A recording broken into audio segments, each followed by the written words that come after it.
Loan ওস্তাদ।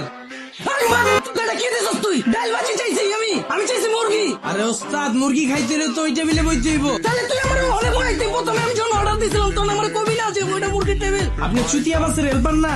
আরে ভাই আমি চুতিয়া বাসের হেল্পার, এর লাগে কি মুরগি চাইলে তুই আমার ডাল ভাজি দিবি? তাইলে তো ভাই আপনার বিষয়টা বুঝার কথা। আমি যখন প্রথম ঢাকায় আইছিলাম আপনারা জিগাইছিলাম, ভাই আপনার এই বাসটা কি গুলিস্তানের বাস? আপনি বলছেন হ্যাঁ ভাই উঠেন উঠেন। আমি তো উঠা গেছি, পরে তো আমার নামাই দিচ্ছেন গুলশান। আপনি গুলিস্তানের কথা কয়ে যদি গুলশান নামাই দিতে পারেন তাহলে আমি মুরগির কথা কয়ে ভাজি দিতে পারুন না কে? আপনি মুরগি খাইতে ওই টেবিলে যান। তাহলে আমি মুরগি খাবো, ওই টেবিলে আমি যাবো। ভাই খারান, এই টেবিলের ভাজি আর ভাতের বিল দিয়ে তারপর ওই টেবিলে যান। এই বেটা কে বিল? আমি খাইছি না খাই বিল কি লিখে দিবো? আপনি ভাই চুতিয়া বাসের হেল্পার না? আমার চুতিয়া বাসের হেল্পার, এর লাগে কি না খাই বিল দিতে হইব? তাইলে তবে আপনার বিষয়টা বুঝার কথা। আমার যখন গুলিস্তানের কথা কয়ে গুলশান নামাই দিছিলেন, ভাড়াটা কি মাফ করছিলেন? আমার এহেন ভাই একই সিস্টেম। বাজির টেবিলে বইছেন, বাজির বিলটা দিতেই হবে, কিচ্ছু করার নাই। পরে মুরগির টেবিলে বয়ে মুরগি আলাদা বিল দিয়ে। ঠিক আছে খামু, তাহলে খামু।